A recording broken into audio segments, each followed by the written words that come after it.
Computer. Hello, Leaving a Legacy Tribe. It's me, Jill, your Leaving a Legacy real estate agent. And today I have for you a surprise. This is the guy who was supposed to be with us on my first time home buyers workshop.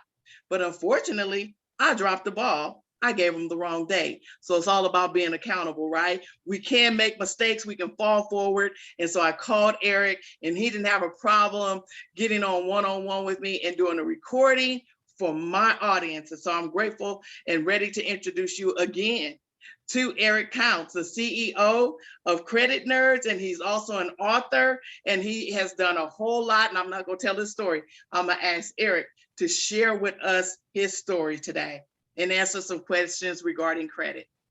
Absolutely. Thank you. Great introduction. And I would start out. Appreciate you having me. How can I help you? How can I help your people in your audience? Okay, so Eric, what I'm all about, I call myself the Leaving a Legacy real estate agent, right? Because I call myself a late bloomer. I've worked all my life. I just have not saved enough money to retire comfortably. So now I feel like I'm kind of running and trying to catch up. And I have chosen real estate as my fastest path to cash, to get that cash flow income, right? Through real estate. And so we also work together at Renatus. I first heard you at a Renatus, a real estate investing seminar. That's where I first saw you. And so, and since then you have come so far. So what I'm asking of you today, I want to ask you, why credit repair? How does that affect someone who's trying to leave a legacy for their family? How does credit repair play into that and real estate investing? Absolutely. Credit, backing up just from credit repair a little bit, credit itself plays in so strongly in almost every aspect of our finances, especially now. Even if you look at something like the SBA program, SBA loans, if you're talking about personal or in business side, you move over into SBA loans, they use what's called the FICO Liquid program now that merges your business and personal credit together. So even only business loans, they're looking at personal credit for that. They're looking at personal credit when you apply for a job, when you even apply to rent. Right. So I hear all these people that say, well, I can't really buy, my credit's not great. But then they also go, well, I also can't live in so many different rentals because my credit's not that great. Right. It just plays into almost every point in our lives. It's extremely expensive to live with bad credit. Right, absolutely. And so I like how you talked about that FICO Liquid now, because at one point we used to be able to get around and get some business credit and get around that personal credit being, not as good as what, we wanted for business. But now you're saying that we need good personal credit in order to get good business credit, right? You do. And a lot of people that are out, I think one thing that helps, Jill, is I don't sell a business credit building service. We actually give away the steps to building business credit for free. I'll share with your people if you'd like to see them. But we don't sell that as a service. So when we don't sell anything, it's easier to just go, hey, here's the truth. Here's how it works. And personal credit plays into very, very highly into business credit now, more than it used to, significantly more. And you can get your net 30 lines and some little vendor stuff here and there. But if you're trying to get spendable money that you can spend anywhere you want, that's going to require either really good business financials, revenue, receipts, inventory, collateral, something like that, or great credit. It's got to be one or the other. And a lot of people used to kind of lean toward that business credit thing to think, okay, I'll get around the personal credit by leaning on the business. But it's the banks are kind of started to come around to that trick, and they're cutting us off on that side now. Okay. Would you say that weeds a lot of people out from being able to maybe get that business credit that they'd like to start that business? It does, and it weeds out. It weeds out a lot of times the people that need it the most. It weeds out a lot of people who didn't come from the best financial education background. They didn't, they didn't grow up in a family that understood finances. They didn't grow up in a family that understood credit, and they were never really got that base underneath them. That just having that base underneath you from the beginning whether it's, hey, my grandma added me to a card and helped me, grow some credit, or my parents helped me buy my first car, but they also put it in my name so that I could build and grow some stuff. And Absolutely. without that base, what happens is we all get started. We make a lot of the choices that a lot of us make at 18, 19, 20, Right. right? We make those choices, and then we never really truly recover from that, because Right. from that point we're buy here, pay here on the cars, we're Yeah. $500, finger hut account type of credit, where we try, but because we never started with that base and that core understanding, it's so hard to rebuild for a lot of people. Very, very. Absolutely.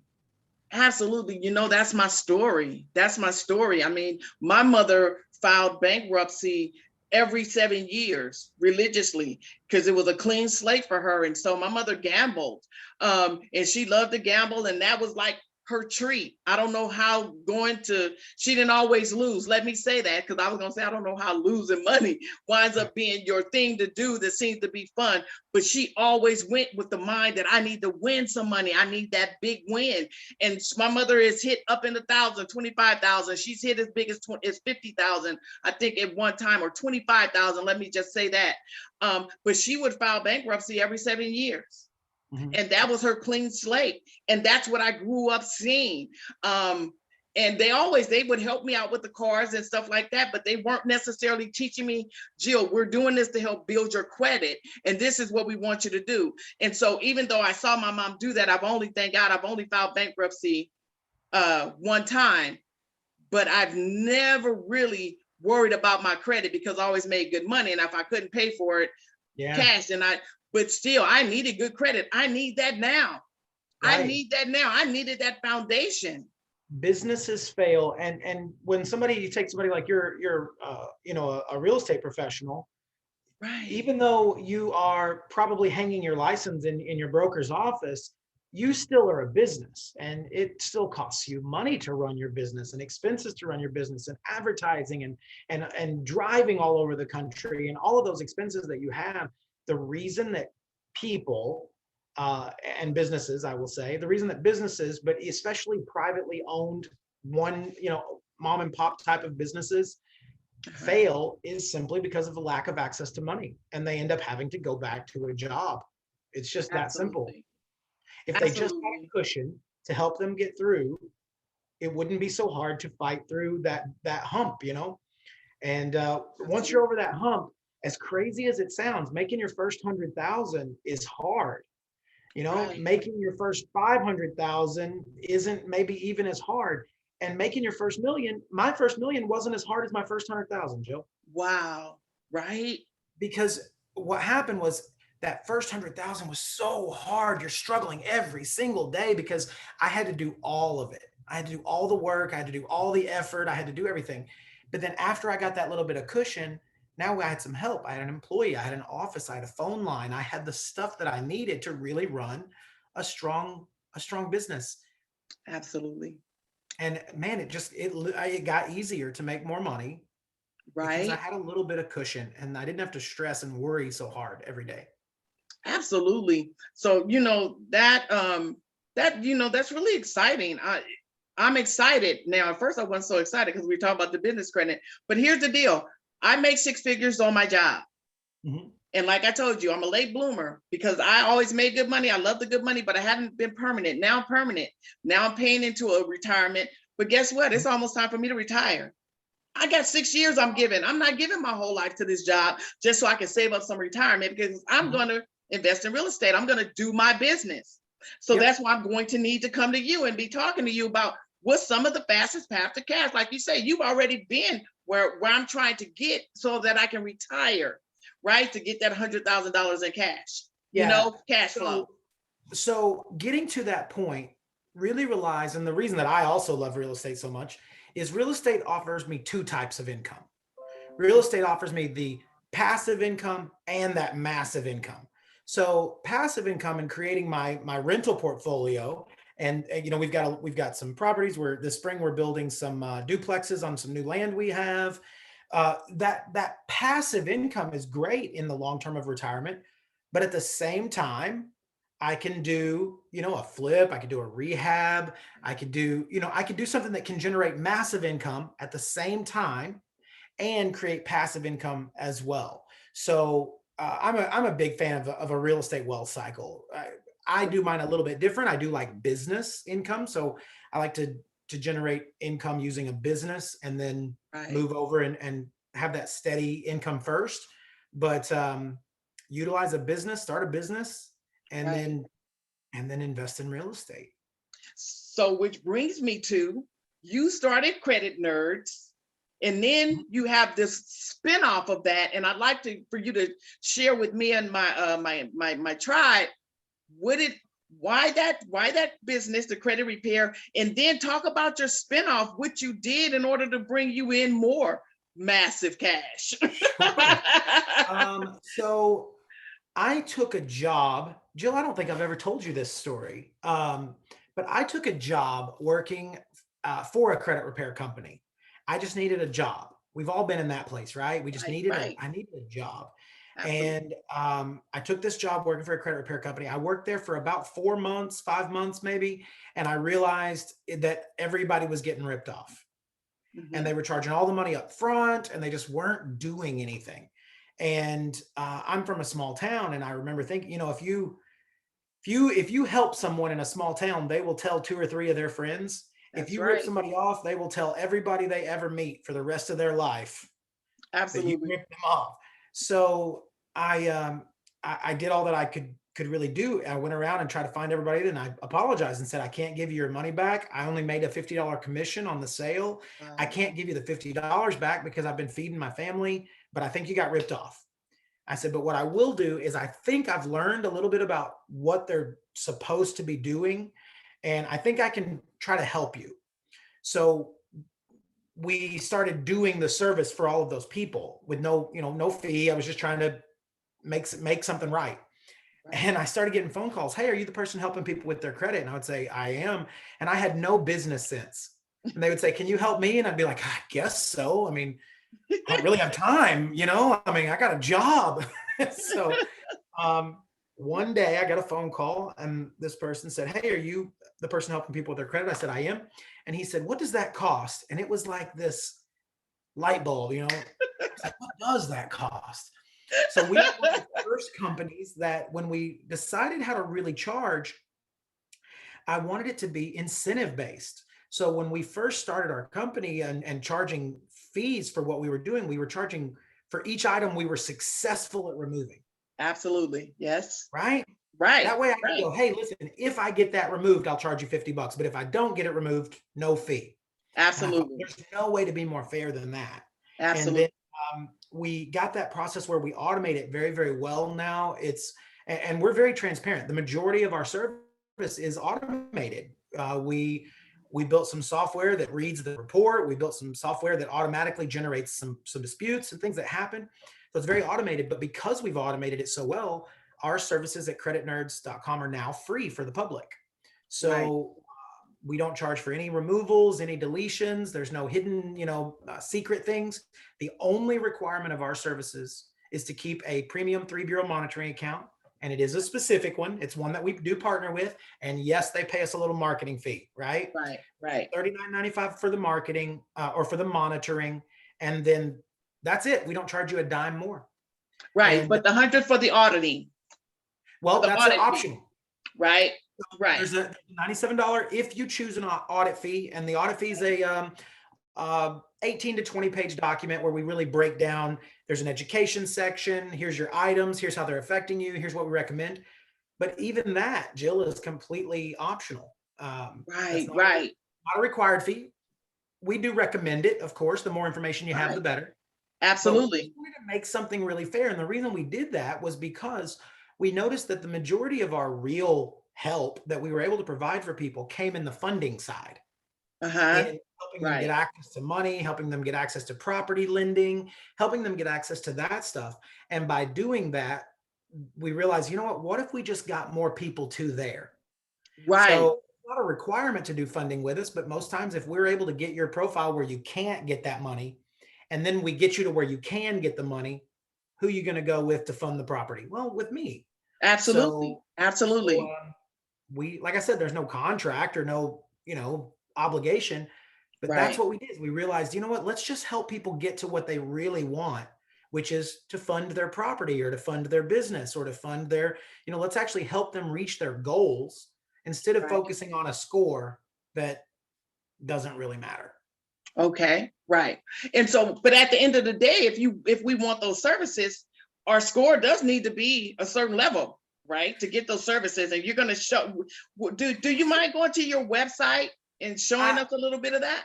I will most certainly, but on the score is something that I've been really trying to do a lot of speaking about recently is Okay. credit scores do not get you approved for loans or lines of credit. Okay. Credit scores do Okay. not get you approved. Credit scores get you declined. Okay. Credit Okay. scores get you declined. Credit Okay. scores do not get you approved. And you're like, well, that doesn't make any sense. But think about this. If somebody has a 780 credit score, they've never missed a payment, they've got great utilization, good mix, good history, everything, and they come to you for a mortgage, perfect credit, will they get approved? I would think so. They don't have a job. Oh, no, that's not automatic. Nope. So then why No. didn't the score get them approved, right? Right. If the Absolutely. score could get you approved, then just the score could get you approved. Now watch this. They make great income, Uh-huh. okay? Great income, very low debt to income ratios. They're good, right? Everything Right. financially is good, but they've got a 490 credit score. Are they getting approved? No, No. not with a So the 490. score, the score itself will get you declined, but the score Uh-huh. itself will not get you approved. Absolutely. I got So we it. really Keep want to focus educating. on separating those things. Of the score is just a representation. It's just your foot in the door. We see Right. all the time where people with higher scores are declined while somebody with a lower score is approved. Right. Right. Yeah, Right. It's that good mix. it's that good mix. So It's that good um, mix. Uh-huh. you really want to focus on content. So if I gave anybody any tips, it would definitely be payment history. Make sure you pay all your bills on time. Keep your utilization on your credit cards and lines of credit as low as you can, but use them. Don't keep them at zero. Use them. Right. Um, keep your accounts open as long as you can, right? Don't be one of these people that opens and closes and opens and closes and opens and closes. Okay. You want to have a good mix of credit, having different types of things, a credit card and a car loan, and a personal note, maybe something like that. And then Okay. only get your credit pulled when you need to. Right. Right. Those are the Perfect. 5 things. Okay. And trust me, I'm taking notes still, and I've been with you for a long time. Like I said, I was on the front end when you were Yep. pulling, and I appreciate, like you say, the integrity of how you worked. You only charge for what you pulled, and then I don't know if you know this, but there were times when Karen would say, "Okay, we got a lot of pull," and sometimes you would always say, "Well, if you need to make a payment." Oh yeah. I mean, you guys were great. I was like, man, who does that? Who Yep. does that? Who will let me make a payment after they've already done the work? You guys Yeah. just were awesome. And for that reason, that's one of the main reasons why I stuck with you.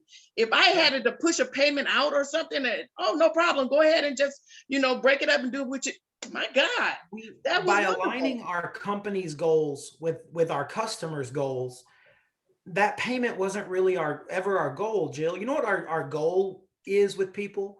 Our goal is doing things like this. Now here we are sitting on this call. You're helping me get out in front of all of your people now and see that, hey, Right. we're going to do our best to help you, and we'll help one of them. And you know what? One of them will get us to our next one. They'll get us to Absolutely. the Absolutely. next relationship. Absolutely. So I had one, if you don't mind me asking, and you can answer Oh, go this or ahead. not. Could you, because I didn't, Dave Ramsey, let me just say that. Dave Ramsey. Dave Ramsey is a phenomenal way to get to lower middle class. Mm-hmm. Mm-hmm. Dave Ramsey is a great way to get from poor to lower middle class. And I say that with care and love of people that are in any situation. I'm not a judgy Right. person, right? Right. But it's built. If somebody was like, I'm really, really struggling and I kind of just want to stop struggling. Mm-hmm. Great. right? Cut your fees, cut all your costs, get rid of all your bills, do all of those things. But anybody following that method, trying to become a business owner, and especially an investor, and especially a real estate investor, is going to have a major struggle in front of them. Major struggle. Because remember that credit score won't get you approved, but it will get you declined. Yes.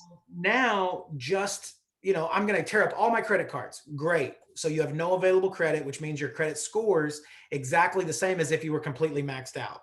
I was wondering about that. Yep. The concept of utilization isn't about how much you're using. I know it's called utilization, so we would think, oh, I'm utilizing this much. Right. I'm using my card. That's not really what it's about. What it's about is how much you are not using. So a person who has a $10,000 credit card that's using $10,000 of it, how much do they have available? Nothing. Right? Right. Okay. Well, what if they have a $5,000 card and they're using 5,000 of it? How much do they have available? Nothing. Zero. Right. What if they have a Zero. $1,000 card, $1,000 of it? Zero. Well, what happens when you have zero cards and you're using zero of it? You're still maxed out. You have no credit available. And the reason that they want to look at what credit you have available is it gives you a really good sense of where that person is in their finances now. If I can see your credit card statements, I can tell you a lot about you. Right. Yep. I can tell you about your financial situation. I can tell you about your spending habits. I can tell you a lot more stuff. That's why a lot of these fintech companies or financial technology companies are coming in and they're saying, hey, listen, credit's cool. We want to see your bank statements. Right. Because that's where the real you, because we can manipulate credit, right? Right. Your credit card statements. So what they're doing is they're looking at it and they go, well, you know what? This person has a $10,000 credit card. They're only using $1,000 of it. So that means they're not in any type of financial trouble, or else they would have been maxing out this card. Right. And it means they're not financially irresponsible, or else they would have been maxing out this card. Right. The fact that you have 9,000 available, that's what they're looking at. They're not looking at the fact that you're using one. Right. Okay. You have 9 available. Okay. So that's why when you get rid of all of your cards, it will tank your credit score. Right.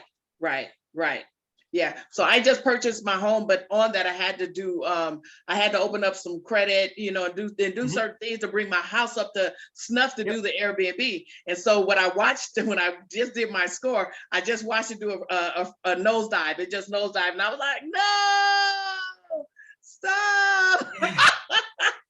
And then I started making the payments, and it started coming back up.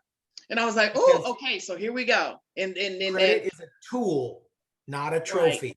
Absolutely. And so, but knowing that in mind too, it wasn't that I know whether I'm gonna be able to pay. I know I got a job that pays me 6 figures. So I know I'm gonna pay some stuff off. And I would hope that lenders would look at that and would understand that this was just an end to a means that I was trying to do. But sometimes, like you say, got to have that relationship too. So I'd like you, because we're getting down in time a little bit. Sure. I just wanted to know if you could just kind of give us a brief on your website. Absolutely. So if somebody, and I'll share my screen here. It will need you to let me share there, Jill. Oh, yes, sir. Hold on real quick. I'll go to participants and I will make you co-host. And now you should be able to share.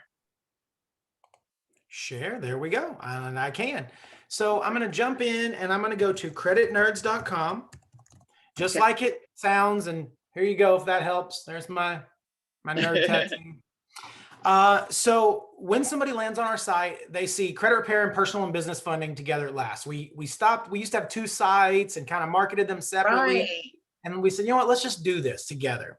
So if you need credit repair, you click this button. If you need funding, you click that button. If you're not really sure, then you can click on funding and do what's called a funding assessment, which is, let me see where I'm at. Let me see what some of my options are. For those of you guys that are doing real estate out there though, you can click on funding right here. And then one of the options is real estate funding. Okay. So you can submit a property. If you've got a property for that you're wanting to fund, you can submit a property. The other option is personal or business funding. Okay. And there's a little Excellent. video you can watch that explains kind of who we are and what we do. Now, when I say a little video, Jill, that's a 50-minute webinar that is almost all content about how funding works. Okay. Okay. So it breaks down exactly what lenders are looking for, what they're not looking for, the things they want, the things they don't want. And then it also explains how our services work. But just like anything else, I want to lead with value. So we tell you exactly how we do what we do. And then if you'd like to use our services, great. Otherwise, we hope you learned something and we were, nice and valuable for you. There's going to be obviously an FAQ section. We want to be very transparent. What items can be removed? How long does it take? What are all the costs? Why do I have to prove my identity? We just lay out all of these answers for you instead of waiting for you to ask the tough question. We're like, hey, here's the tough questions. How long is it going to take? Does it work? What can be removed? And then we give you straightforward answers. Absolutely. Right in there. So would you also do an assessment? Okay, so I'm a real estate agent and say, okay, I've paid down the majority of my credit, working still on paying down my credit card, but I need to look out about 90 days or so. I need to purchase my first real estate investment property. That will be my investment versus I bought this with as my permanent residence, right? Would you do an assessment of where I am today and what it would take for me to get my stuff together to get that next property? I would. And the reason is assessments are completely free and knowledge is power. So when you submit for an assessment, the process works like this. You do get a monitoring account. When you get that, there's a $1 fee for a 7-day trial for us to peek at it, right? Right. That's it. We don't charge you anything else. Now, if you aren't able to go into funding at that moment, what's going to happen is we're going to kind of talk to you and go, listen, you really need to take X, Y, and Z steps. You need to do this. You want to be here. You want to get there. Okay. If you are able to go into the funding program at that point, we'd ask, hey, would you like to utilize our services? The cool thing is there's, like I said, no obligation, no contract. Get an assessment. We'd love to let you know your options. And then if you don't want to work with our program, no harm, no foul. We wish you the best. Okay, absolutely. So that's for just real estate, but you also do the business side too, and I get a business assessment if I need to do it that way.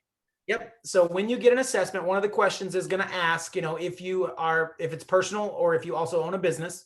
And if you do own a business, we can do personal and business and real estate.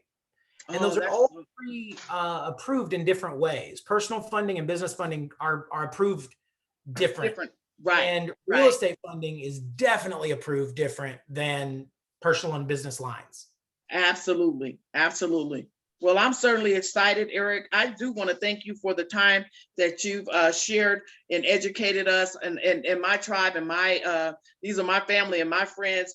And again, I just wish you the best. I see you coming up and up and up. You've done a lot of work. You brought it together. I hadn't even been to your website to see that you brought it together.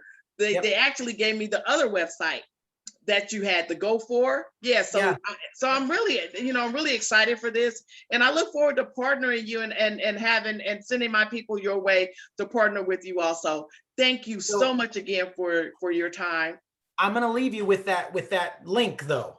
Okay. Because this is a hidden link and it's for your people. Okay. But if they go to creditnerds.com/business sources, all one word. Okay. It gives a full breakdown of how to build business credit, what it is, how it works, how to read the reports, as well as where to get some lines, where to get some here's where you can get a line at Amazon, FedEx, Gimplers, Grainger, Home Depot. Oh, it's not only just about how to do it, but click here, do it, and go through that process. And where it's going to report, where they're going to check. So this is all of that info. People pay, thousands of dollars for somebody to coach them on this. Absolutely. There's your source. And if we can help you get some of it, we would love to be a source for you. Absolutely. Well, thank you again so much. And I will put that, I wrote that down and I will send that out to my tribe. And I want to thank you again today for all of your tips, your tricks, and just for being you. Thanks, Sure. Eric. I'll talk to you soon. Thanks. Bye. Bye-bye.